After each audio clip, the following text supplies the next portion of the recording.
Michelle, when we were on the tour bus together all those years ago, and you were in your little bunk across from me, and I was in my little bunk, did you ever think that we would have a professional in-studio podcast? Never. Considering those bunks, never. So like the shittiness of the bunks. Yeah, and just kind of like, I think you can come across as like a pretty fly by the seat of your pants guy, especially at that time. Yeah. So to think that here we are in a professional space with tech run-throughs and microphones and light, we're lit. I'm sorry, your point is that I'm so sloppy and I have so little ambition that there's no world where you could have seen us creating something together? Is that what you're saying? I just think we've both really leveled up in a cool, nice way. I'm glad that you're putting yourself in this category as well. Because when my impression of this experience was more like, oh, Michelle and I know each other. We're friends. Yeah. We never spent that much time together before tour. And then on tour, we were making TikToks. That is actually where we started. I know. Like where we really started. I was like, there's something here. Well, I used to make you guys do little like, I'd be like directing you and Tyler and you'd be all in all the time. This is like one of the things I love about you. I'm like, Evan, put a sheet on and leave your jeans on and we're going to do sort of a cult video. And you didn't even ask for the second half of the sentence. I was just like, off. Everything's gone. When we were making those TikToks back in the dressing rooms, I was like, this is the most fun part of the tour. Cheers. Cheers to that. And so years later, we are now here in studio in Toronto, of all places. Yep. Because you moved here kind of for the podcast? It's kind of for the podcast. Yeah, so I'm in Toronto. It's really cool to be back. It's really cool to be with you in person. I feel like the assumption is that we're just like, hi, it's so nice to see you. No, we've been in constant contact over the last 2 months. Sorry, just because we've been ignoring you guys doesn't mean that we haven't been in constant contact with each other. Yeah, but it's really nice to be back in Toronto. I'm here for the year and we'll see what happens. And then... Yeah, you guys better not fuck this up. If you don't listen to the podcast, she's going to move back to Victoria and it's over. Exactly. So this is kind of all on you guys. Yeah, and if you like it, let us know. Please. I've never heard you be more serious. Share your love for this podcast with your friends. Let them know, because if this fails, if this video with all the studio, we have a producer over there. Coco is over there in the corner with his little headphones on, looking like a vampire. He's all hunched over. He's got a whole deck. Cool vibe. There's a set in front of him. He's got all these things. If you guys fuck this up, I'll never forgive you. I'm serious. It's really nice to be back in Toronto. It's really nice to be here. I mean, this is a really exciting new era for us as individuals, as well as for where this podcast is going. There's just I'm excited for the future. There's some things coming down the pipeline that I think are very cool. That's true. And I just want to address real quickly that for those of you out there who are like, hey, you guys were doing a rewatch podcast before. This doesn't feel very much like you're about to talk about a Letterkenny episode. Well, guess what? Michelle and I want to do something a little bit different here. We want to have... Yeah. Stay with us. We want to have as much fun as possible. Oh, yeah. And in order to do that, we need to kind of like loosen up. We need to get into a space together. I want to roll my shoulders. I want to roll our shoulders. Yeah. The first 10 years of our lives, we're talking as if we grew up together. The first 10 years of our lives, was spent becoming from baby to medium, right? First 10 years. The next 10 years, high school and school, right? You didn't go to university though. Idiot. Great. Glad to bring that up. Episode 1. Great. Dumb. And then the next 10 years of our lives were spent on Letterkenny. So a third of our lives were spent making this show together. So it will come up all the fucking time. For sure. It's also our community, especially here in Toronto. A lot of our friends, the people in our universe are from the Letterkenny metaverse. Plus... Well, it's a metaverse. I feel like a metaverse is just something that Facebook made. Is that a real thing? I don't know for sure. Me neither. But it Can feels you Google right. that, Connor? Can you Google that? Thank you. Well, I just mean we've got Letterkenny. There's Shoresy now. There's like new shows. There's things expanding in a cool way. That's true. We've got this podcast. Like it's always going to come up. It's always going to be sort of ever present. But I think the rewatch format for us, it just feels like it's come to its natural conclusion in a way. In a way. It's come to its conclusion here. Here. So we'll talk more about that later in the episode. But for right now, we're just going to kind of focus on industry conversations. We're going to have fun doing all sorts of new segments that you guys have not seen yet. No, you haven't. And we're going to have a good time. Oh, and we're going to have guests, of course. A lot of guests. And a lot of those guests are going to be from the Letterkenny Metaverse. Real word, we just checked. We'll also have non-Letterkenny guests. So if you guys have folks who you know in the city, especially in Toronto, and you want to see them on here, you want to get like George Strombolopoulos on here at some point, you know? Do you guys know who that is in America? They should. Look them up. Yeah. But yeah, we can really open it up in a fun way and just meet different people in the industry, yes. Especially as I'm here in Toronto for industry purposes. As well as the podcast. Sorry, this isn't entirely about you. But yeah, it's going to be a really exciting new iteration of this podcast. And we're so excited to see you guys again and be back here. Michelle's going to work. She's going to do other things. She's going to abandon us. We have a bit of fan mail here. What is this? Okay. Spare Hearts? Fan mail from a tartlet. Thanks, cool. Coco. All right, I'm going to read this out. Let's see what we got. Oh, it's called Missing You Guys. Yeah, that's fair. Hi, Evan and Michelle. I just wanted you to know that the Spare Parts podcast was such an awesome part of my week, and I am feeling its absence. I know that listeners will have their patience rewarded once you guys come back. That's what's up. But I just wanted to drop a quick line to say that I am grateful that your podcast unexpectedly became a comfort. If you would have told me a year ago that a Letterkenny Rewatch podcast would be a reason I consistently worked out, or that it would make me clean dishes and make them less mundane, I wouldn't have believed you. Aww. Honestly, I think it's less about Letterkenny and more about the organic friendship and fun banter between you both. That's what I'm saying. I love hearing about our neighbors to the north, as Canada is a country I have always respected, but surprisingly know so little about. Yeah. Fair enough. That's kind of our thing on the planet. Yeah, I feel like every time someone talks about Canada and they talk about like maple syrup and Mounties and beavers and moose, I'm like, I never see any of that stuff. I know. It's never. Like, I don't even watch hockey. Sorry. I'm sorry. No, but it's true. I'm sorry. I'm sorry. Exactly. I don't say sorry. We're moving on. You were saying really nice things. Yeah. We're just grumpy frumpkins. Yeah.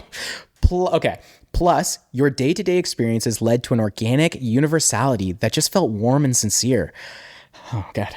I essentially felt like I was on the listening end of a conversation between friends. Please let that sound endearing and not weird. It's exclusively endearing and going to make me tear up.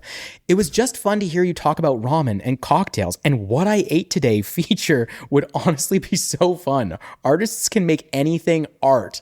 Yes! I love this. Can you write to us weekly? I don't want to take up your time, but if you're looking for a reason to hurry up and come back, I wanted to express my gratitude and I don't want to take up your time, but if you're looking for a reason to hurry up and come back, I wanted to express my gratitude and inexplicable and unyielding sense of loss. Again, this was supposed to be a lighthearted podcast about a TV show, and now I feel like I miss you both. What did you do to me? Aww. I hope you're well, and I look forward to the return, whatever form it may take. Thank you both for sharing with us. Beth, P.S. I feel like things went radio silent on Instagram, so if you do update the podcast, please don't forget about us elder millennials on the gram. Aw. Okay, I mean, what a perfect piece of fan mail. Almost as if it was hand chosen for this That's a perfect really good little selection. moment. Oh my God, that was really lovely. That was great. Thanks, Beth. And also, hey, it couldn't be more affirming. Yeah, I feel so validated at the moment. Actually, you really like relaxed me. I feel like during the intro, I was pretty stressed out and like kind of trying to make it perfect. And now that I've read that, I'm like, oh. Yeah, we're going to be fine. Yeah, we're going to be fine. It's just us. I think it's just being in a more professional setting and being in person. I know. It ups the ante, and we really want to obviously do well for you guys. You've been such supportive people to us this far, and so we don't want anyone to feel like at all disappointed about the rewatch element kind of shifting into this new era, and we want to reassure that it's still going to have all the elements that you guys were excited about. Yes. And what else do we have? I just got to say, for those who do feel like diehard fans and want to experience kind of more of what we did before, but also some definitely bonus, extra stuff that's way different. Yeah. We are setting up a Patreon. So if you want to be part of like that community, you can still access a lot of that stuff. And we're going to have all sorts of stuff updated weekly. And in the month, it's just going to be I don't want to get too much into it because I if you want to be part of it, if you're like one of those kinds of people, if you want to be a fan, you want to support this leveling up, this upgrade that we're experiencing right now, because things are gonna change around here, and it's gonna get really fun. It's gonna get fun. It was hard to be so far away and doing this kind of like laptop only. I missed you. It made me kind of like sad because I'd like see you every week, but like I wouldn't actually get to like hang out with you. Yeah. And since you've been here, we've hung out like a bunch of times already. At least twice. And then also, I mean, Evan, it was tough because we'd finish the podcast and you'd be like, okay, great. And then I just shut my laptop. So I'm working on my own interpersonal skills as well. It's helpful that our dogs are in love now. Oh, this is huge news, so actually. Now she has to hang out with me because her dog wants to fuck my dog. Okay. No, I'm sorry. I know this is a weird thing to say, but they were in here in studio like 2 weeks ago going at it. Okay. They were she's not a lady. You are out of your mind. Dewey is obviously the one who's all over her. She's the older woman. She's kind of keeping in check. But I will say Clementine doesn't really respond to every dog. She's very aloof and she's obsessed with Dewey. It's really cute. You took that extremely far. She's obsessed. They're in love. It's unbelievable. No, but they're now, in love. So if we have anything to get together for, it is to have our dogs hang out and the podcast. And who knows, maybe we'll have a dog episode since we have our own studio and we can maybe bring them on. It might not work audiologically. Is that a word, Connor? No. Okay. So it might not work audiologically, but we could have an episode where the dogs might show up for a little live or something. Maybe we'll do that on the Patreon. Yeah, anything could happen. Anything could happen over there. A little cocktail hour? Yeah. Oh God. Yeah. I would love a cocktail hour. I really would. Cocktails, and the tails would be spelled like dog tails.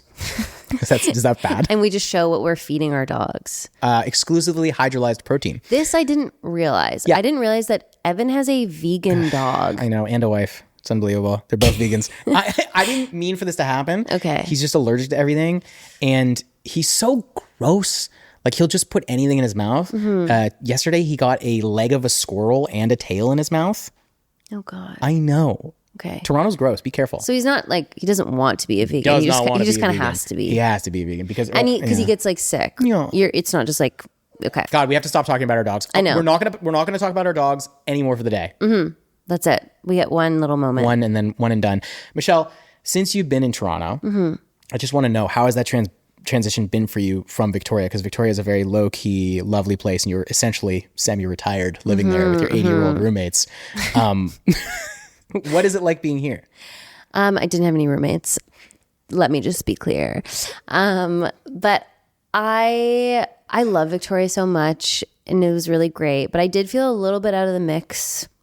And I think the industry, which we'll get into on this podcast just as a whole, for me, and I'm sure you feel similarly, but it's shifted a lot over the last 5 years. And I think the kind of fallacy that you can live wherever because we can audition remotely is somewhat true, but at the same time, there is a real importance on face-to-face connection with people, especially when like less is getting made and you kind of need to make things with people and put yourself out there in a different way. It's just like, I mean, artists, people in general are being asked a lot of these days, but artists are definitely, and I can speak to that as somebody who works in this industry, it's just a higher demand because there's more competition and kind of less stuff going on. So you have to be a little bit more resourceful. And I just felt like coming out here and being a little bit more hands-on was good for me. What an elegant way of phrasing that. You're so articulate. Thank you so much. Didn't go to university. Could have fooled me. And you said audiologically, and you went to university. Yeah, I got a drama degree. That is a word. Whoa. In your fucking face. I mean, you said it wasn't. Swine. So, Yeah, and I thought you would look it it up. So you kind of fucked me there, Coco. Yeah. Thanks, Coco. Appreciate you, buddy. He loves it. That's a really great way of putting it. I didn't know that was your specific reason. I just assumed you were coming to Toronto just to make the podcast. This is a little bit devastating for me to hear that you're here for your career outside of it. But that's okay. I'll accept it. It does make sense. We were actually at a party the other day, and I think there's something to be said for the, I don't want to say schmoozing aspect of being in Toronto, but you have to meet people. In order to make things and to create stuff that's outside of your comfort zone, you have to, you were like ready to go right away because you don't want to be at parties. Generally, you're pretty, one and done. Well, especially a party that's very set up for networking or whatever. Obviously, I'm a normal person who shuts down in situations like that. When you're forced to do it. Because I put you in that position and I was like, listen, Michelle, we're not leaving here until we talk to some people and we have some meaningful connections to people and create something with someone, do a little collaboration. And you did excellently. Thank you so much. Yeah, you kicked it. Yeah, it's fun. I don't know. There's just a lot going on in Toronto. I like seeing my friends that are here. And they're all funny and they're all making stuff. And all my friends in Toronto or in Victoria are not funny and not making stuff. Losers who don't make anything. Just kidding. But yeah, it is a different vibe. It's different energy. I'm afraid of the winter already. Really? I'm going to be so cold. I'm going to be so deeply cold. Uniqlo has these heat tech undergarments that do like a turtleneck. Mm-hmm. A lot of heat in the neck. And they have like the long johns and stuff. Mm-hmm. They were a game changer for me. I never wore them before. I went to Uniqlo. I stocked up on them for all last winter. I had like one for every other day or whatever. Mm-hmm. Whoa. Okay. Seriously, this will change your life. Need that. Because if you put on a long john, I mean, the miners back in the 1800s had it the right way. I don't know why we stopped wearing long johns, you guys. Yeah, that's true. Bring long johns back. Seriously, you're going to love it. I don't know why I said it like long johns. I don't know, guys. I'm nervous guys, to be we're shaking in off studio. The cobwebs. It's crazy. First of all, we haven't done a podcast in months. And now I have to look at those beautiful golden green eyes staring back at me, which is crazy because it's like looking in a mirror. And I just know that now when I look at people, that's how flustered they get looking at me. Oh, yeah. They shut down. Yeah. They can't speak English. Yeah. Mm-hmm. And especially because we're lit properly. Oh, it's beautiful. Thanks, Coco. Round of applause for Coco. Round of applause for Coco. Producer Coco. He really doesn't like when we reference him. Just FYI. He's looking out the window. He might cut all this out. And we actually don't know. We don't control anything anymore. So Evan, tell me about your week. What's going on? Did you see so we are putting this kind of puts us in a time place, but that's okay too. It's okay. People are going to be suffering about this for a long time. I know. The Jays game. Lost the World Series last night. Yeah, that was a tough L. Do you care about sports? Let's talk about it for real. Do I care about sports for real? No. In a sense that I can let it go and I can be like not involved in the season and then I can get on the bandwagon. Mm-hmm, mm-hmm. However, I woke up dozens of times last night upset that the Jays had lost. Dozens? Yes. I woke up a bunch in the middle of the night going, oh, feeling bad for the city. It wasn't, and feeling bad for the players. And I know that's what sports are. Someone's got to win, someone's got to lose. Mm-hmm, but watching last night, and this is the craziest thing, I was at a play for the first 8 innings. And then for the last part of the game, I was like, Alana, we have to go watch the end of the game. Yeah. So we went to this crowded sports bar. It was so fun. The electricity in the air. And this is the biggest bandwagon of all time, right? I show up at the last 10 minutes of the game, but I'm fucking stressed. I'm pushed up against the wall doing wall sits. I'm pacing around like a maniac. If anyone saw me watching the game, they'd be like, this guy's a huge Jays fan. I like that you're saying this all while he's wearing a Tiffany dangly bracelet all at the same time. It's a charm bracelet for my sweet 36th from my wife. I think that's really nice. Yeah. Anyways, carry on. And so I am losing my fucking mind. At one point, I hug the host stand. I'm so stressed out about the game. Okay. And I was like, imagine if I actually cared. Imagine if I watched this all season. I couldn't imagine. I was going to say, I don't think you can risk that. I think I would die. Mm-hmm. I almost had a heart attack last night. I was fucking freaking out. And I had a couple beers to calm myself. I mean, we did the same thing. We missed that first, when they got 3 points, me knowing nothing about baseball, they got 3 points. Runs. Okay. So anyways, we missed that. And then we went to a bar. Points works.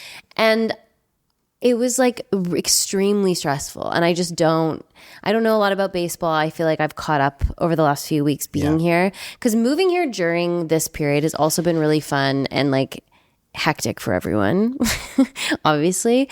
But I was just actually so sad because knowing nothing about baseball, I'm going to say it, I think the Jays are a better team playing better baseball than the Dodgers. They were more exciting to watch, except for that pitcher, that Dodgers pitcher. Ohtani? The guy who like finished it. So can you look it up so we don't sound like assholes? Is it Yamamoto? I think it might be Yamamoto. Yeah. Yoshinobu Yamamoto. He's insane. Yeah, that guy was... The precision.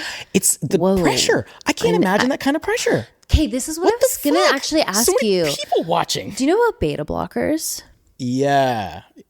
No. Okay. Oh, yeah, it makes you less scared. Yes, but it doesn't. Okay, so I was thinking about this as I was watching the game because I was trying to imagine being on that field with that roar and pressure and everything. So you think they're all juiced up? You think they're taking stuff? But it's not juiced up. So beta blockers are what, and I didn't know, I kind of wish I did, but anytime you see somebody on the red carpet, I would, not anytime, but a lot of people that run high anxiety, I would say artists tend to, are on beta blockers. Can you tell me more about the application? Is it a syringe? Am I taking a pill? I don't actually know. I think it's a pill. I think it's like a sort of it's an anti-anxiety medication of sorts, but the only thing it does is just sort of blocks the stress response. So you're not altered. Kind of sounds so it's not like an SSRI. I don't think so. It's something else. It's something else. And it's short-lived, and it's kind of so people can get through really high intensity. Sounds like you're describing cocaine to me. Why? It just sounds like you take it, it's short-lived, it's something that makes you feel more confident just for like a really brief period of time. No, but I mean the opposite, I would say with this one, it completely brings you to a level where you're able to just not feel the feelings Would you be stressed on a red carpet? I have been many times. See, it's so stressful. I feel like red carpets aren't stressful, but maybe it's because like nothing's expected of me. Like when I show up to a red carpet, it's not like, oh, you're beautiful. What are you wearing? It's like, look at this goblin coming out. Like I'm like fun and funny. Like I get to do things like tickle people, and like nobody cares what I'm doing. Nobody's gonna judge what I'm looking like. I mean, if that doesn't stress you out, then I wouldn't recommend. But I think for a lot of people are being judged. Yeah, and you have to walk smooth and show your I never do red carpets. Like, I don't know. This is like, we never do those. They're so rare in Toronto, I feel. Yeah, but I'm just saying like celebrities who are doing them, be fun. A lot of them are on beta blockers. And I was wondering as I was watching these pictures, I'm like, are they on beta blockers? Does it seem, they're so level. Yeah, like how can you shut that out? I don't understand. Must be just the exposure over time. Like they started in leagues where some people were watching, and then they went up to bigger leagues where more people were watching, and then eventually they end up at the stadiums and they play 200 games a year. So there's just an exposure, a constantness. And I know the World Series is like something else. This is like the epitome of all those games wrapped up into one moment. Yeah. And they're gonna like, the losers will weep. And they Salty did. tears. And they were weeping. Hard to watch grown men weep over a game, and I totally understand it. No, but it makes perfect sense. Like I totally get it. Like I understand, but I'm like, fuck, man, this is tough. Tough because they're a little. No, humans are, we are emotional, and it's all right having emotion. I totally, and I think it's kind of beautiful to see people care so hard, and they're like, it's like a brotherhood. Yeah, I was and I'm so bought in now. I know, me too. But here's the thing: you and I won't watch another game till the next World Series. See, and I'm not sure. I'm not so sure. You think you're a Jays fan now? Well, yes. Inherently because they're the only Canadian team and we have a lot to represent. I also think there was a dynamic of this like Canadian team, which is the only one. I know, versus an American team. And I understand that all the players are not Canadian, so it feels a bit not like American either. Yeah, right. It's a bit like, but it takes place in North America. Yeah. Yeah, and it's just kind of symbolic, we'll say. And I like that they showed up so correct. I don't know. I hear what you're saying. I was bought in. No, and I get this. I had this theory last night, like a couple years back. I don't know if you're in town for this, but when the Raptors won, it was crazy. And Toronto was so stoked. Yeah. And then I was like, last night would have been perfect for the Jays to win and Toronto to continue to be stoked and test that out, because it's more of a big deal if they win, because eventually, if and when the Leafs win, that's going to be like the ultimate, like people would lose their fucking minds if the Leafs won. Have the Leafs ever won? Like forever ago, right? It's like how many years now? Coco, you're so useful to us. I love this. I also like not looking at my phone and having so present our producer vampire look at things for us. This is really helpful. Leafs ever win? 1967. Yo, okay, because the last time the Jays won was is 93. Yeah, but the Leafs 67. Fuck, that's a long time coming for some of these fans. I am not a Toronto sports team fan. Obviously, of course, neither am I. Of course. But I no, but you're from here. them. But you're from here, so it's it's in your It's in you. It's not in me. In me to give. I'm West Coast. I whatever. You like the whatever. Canucks? I don't really care. No. When those riots happened, did you live in Vancouver? Yes, basically like 2010. I think I just moved away to What was that like? Tokyo. Did you expect that? Did you know about like that was going to happen? Were you like, they should win this year, and if they don't, people are going to get pissed? I'm pretty sure my high school ex-boyfriend posted a photo of himself in front of the like rioting, thinking that it was cool, and it was just really affirming that I didn't stay with him. Dodged a bullet.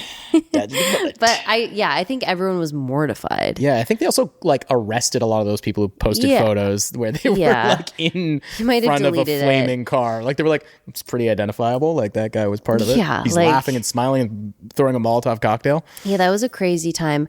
I'm trying to remember if I was actually in Vancouver. Right, because that'd be scary. I think I was. I was in Vancouver and I remember being downtown and the vibe being so putrid that I was staying at a hotel kind of across the bridge in Kitsilano area and we couldn't get a cab. We gotta get home. And we just walked across the bridge and then the riots happened probably within that hour. But we were away from it. But I remember calling, that's so weird. You block that out of your memory. Yeah, that's so, I mean, it was so long ago. But that was not a good moment for Vancouver. Yeah. And last night I was just kind of afraid of something like that happening again because obviously I'm a little bit paranoid, a little scared and stuff. Like a little bit sometimes. You need to be on beta blockers. Well, I'm on SSRIs. And are you? Yeah. And I also have good for you. I take a daily pill that just keeps me from freaking the fuck out. I'm so sorry. Me like making fun of you. You're like, yeah, I am on an SSRI and it's really changed my life. It's pretty good. It helps. Sorry. It helped. It helps sometimes. But it's like you're not supposed to like drink. Yeah. Which sucks because I do like drinking. Yeah, you do. I've been drinking a lot less. Yeah, that's good. But you love a cocktail. Love a cocktail. Hey, sound off in the comments. What's that? Would you guys like us to do a cocktail hour from time to time? Because I would like us to do a cocktail hour from time to time. And if you would like us to do that, and who knows, maybe you guys make a cocktail at the same time as us. Well, this is the thing. Maybe we'll even do it on the Patreon. Yeah, because I kind of... I like you said, hearkening to the Patreon and this community, we do want to sort of invest in that in a more hands-on way. Yeah, the real ones can hang out with us privately. Well, it's while like, we say really inappropriate stuff. It's kind of community building. We all need more of that. That actually leads me into a hater's corner. Woo! Love it. It's going to surprise you because it's something that I just said in a really positive light, and I'm going to switch it. I am feeling. You think SSRIs are bad? No, it's this language around being in community, I see. Building community. Mm-hmm. I think we all need to be kind of wary of people who talk about community too much. Yes. So I know I just did a speech on it, essentially, and asking you to be a part of my community. But now I'm saying... Oh, now it's your community? It's not our community? Wow, she's already just like the queen of the fucking world. Be mindful of me is I guess what I'm saying.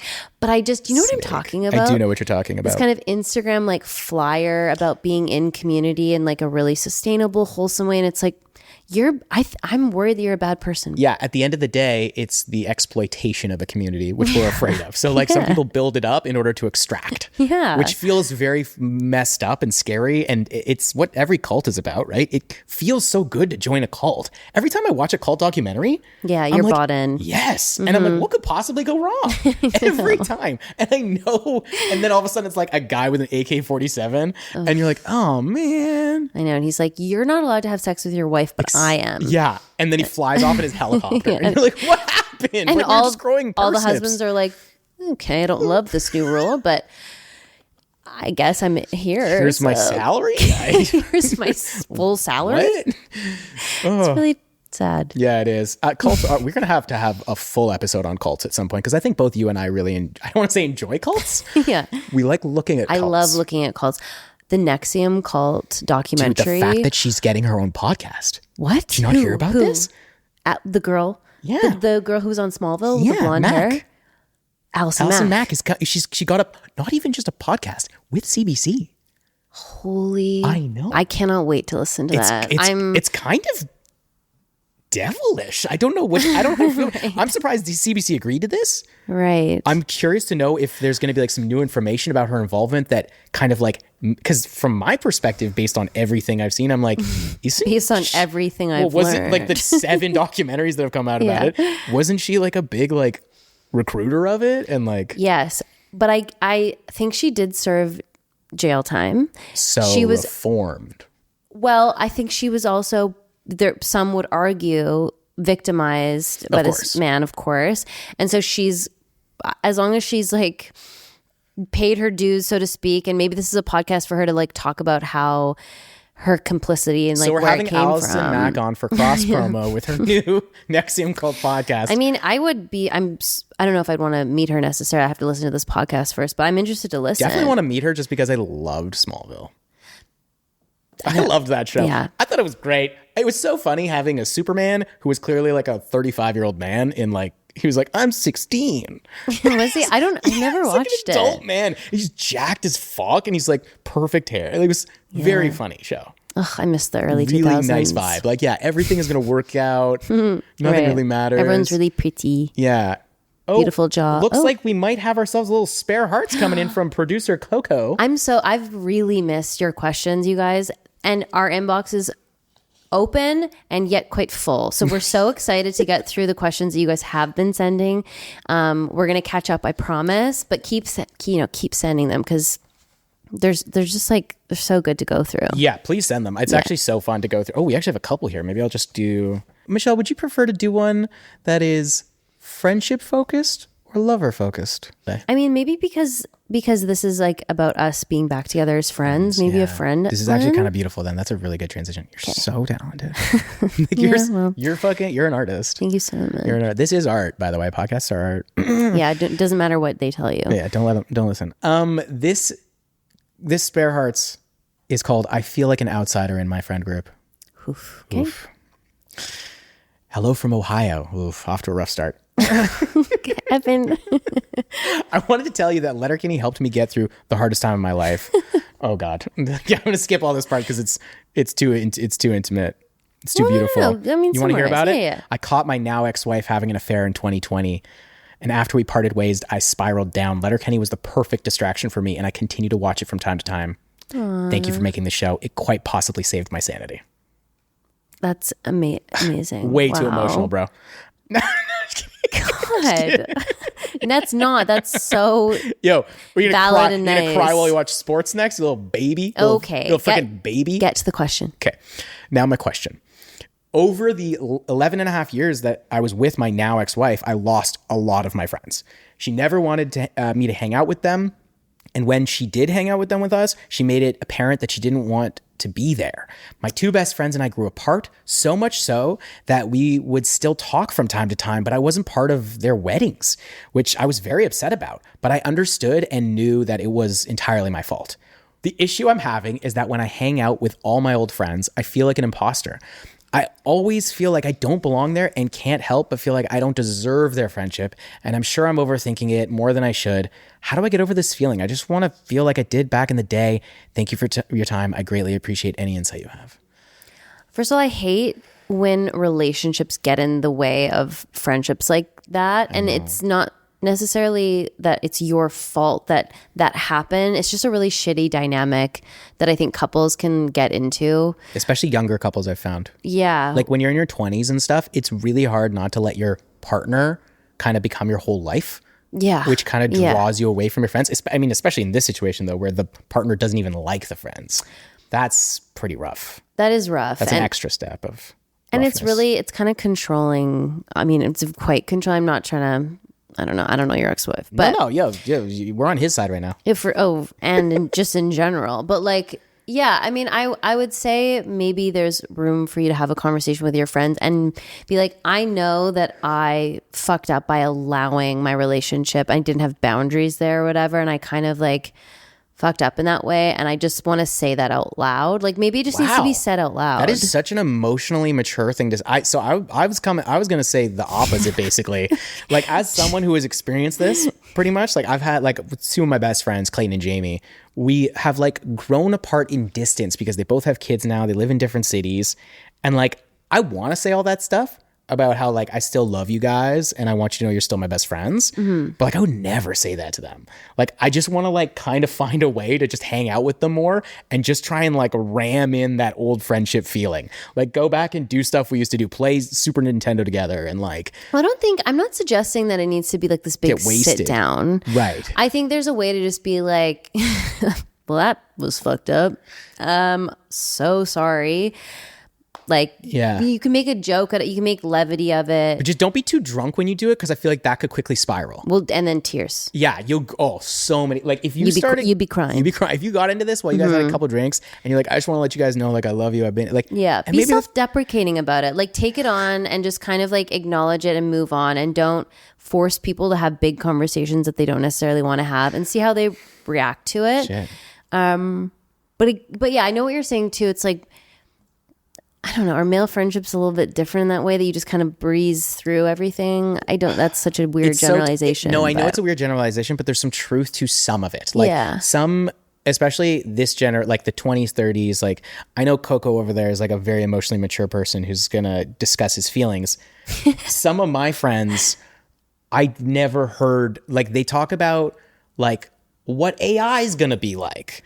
They talk about like the finance world. Like they don't address their feelings. They talk about what we want to order for pizza tonight. Like it's a very bit surface. We all yell over each other. We drink a lot. There's a lot of yelling and fun, and it's very much like fun focused rather than like feelings focused. But I think both can exist as long as you keep the feelings light. Totally. That's what I'm afraid of, is I'm like, with those kinds of people, it's hard to keep it light, because as soon as you address feelings, it's like a fucking wall. It's like it comes gushing out. Right, that's why you get into these weird situations where you're like, I've been friends with this guy for 20 years. He's never expressed a feeling. He's wasted now, crying on my shoulder, telling me about everything he ever wished. Like and don't get me wrong, there's some cathartic moments, like that. My buddy Jamie, who I was referencing earlier, we had a really weird window of time between grades 7, 8, where he would not talk to me. He was just like, he was like, that's so traumatizing at that age. I'm getting iced out. He dyed his hair black, got an eyebrow piercing, just stopped talking to me. And I was so fucked up by it. And every morning he would go walk with my other neighbor to school. And like I stopped being part of that. And then one day in grade 9, I'm playing basketball out in my front yard, and he just kind of like wanders over. We haven't talked in like 2 years. This is my best friend from 4 years old. Yeah. He walks over and he's just like, hey man, pass me the ball. And I like pass him the ball, and we'd start playing basketball together. And that was it, and it was back. That's very movie moment. I know, but that was it. And then we're best friends again forever. And then it wasn't until we were maybe 25, 26. This is over a decade later. We're wasted. And he's like, man, I just want to say, like, I'm so sorry that I like treated you like that back then. Aww. And it was amazing. It felt amazing to me. See, that's amazing. It felt amazing to me. It took a long time, and it was a tough. Yeah, but he said 11. They were together for 11 years. That's 11 years of weird energy between friends. I think something that's really important that we should try to engage with rekindling old friendships is coming up with a plan. Like kind of, the World Series just happened. Maybe you guys get together once a week to watch the game. Maybe just start small with some little gesture. Tiny gesture, tiny club. You know, we're going to start a book club. Maybe that won't work for you guys. Who knows? Maybe it will. Or it's exactly what you need. Say, male friends, shall we start a book club? maybe you guys want to read some, I don't know. What do men read? Ayn Rand? GQ, Gentleman's Quarterly. I actually had a subscription to GQ, if you can believe it. Hey, cool. Yeah. Yeah, I mean, all bets are off. Like, your friends, but I don't think it's weird for you to voice it in a chill way, or over drinks with some tears, or you just start to really make an effort to like make plans with them and show up. Actions speak louder than words sometimes. Totally. Start that dodgeball team. Start a botch-doll team. They'll never forget. They'll never forget about it. Speaking of which, do you want to join my dodgeball team? Whatever the hell you said. I would love to. And yeah, thank you so much for writing. And that's a really a great question. Real question. I don't know. Friend dynamic stuff I find harder than anything. Way more complicated than relationship. Oh, way more. Because you see your partner all the time. God, no, they're always there. So you get so much you get so many chances to kind of like try conversations again and come back to it. And, you know, and you really know what works for them. Exactly. Whereas like friendships can sometimes it's a bit sloppy sometimes. I know. And some friends require a lot more work than others. And I would say stay away from those friends. Yeah, but some of those friends are I know what you're saying, but like I have friends who I'm like, "Oh, you're just a friend who I need to be there for sometimes." Well, sometimes. Do you know what I mean? Like a little more than like others. Yeah, and you got to check in a bit more. There's certain friends who are like, "Yeah, you should stay away from they're not your friends." There's certain people who are claiming to be your friends. Mm-hmm. Guys, thank you so much for your questions this week and your comments. Again, always leave us questions and comments in our DMs, in our emails. We will be there to read them, and hopefully producer Coco will be there to hand them to us next time. Yeah. sparepartspodcast@gmail.com is our email. We're on Instagram and TikTok. We're so excited to be back.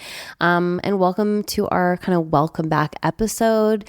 We're really excited to see where this goes. We've got lots of fun stuff coming up, and I don't know, we really missed each other and we missed you. This is exciting. I'm very excited about this. This feels right. This feels right. This feels good. It feels right. It feels good to be in person and to be back in Toronto. Yeah. Do you want to do one last spare parts harmony to sign off for this episode? Are you going to get, now that we're in person, I think we actually might be able to do it. Do you want to do the first note or I do the first note? I'll find you. You'll find me? Spare parts. Spare parts.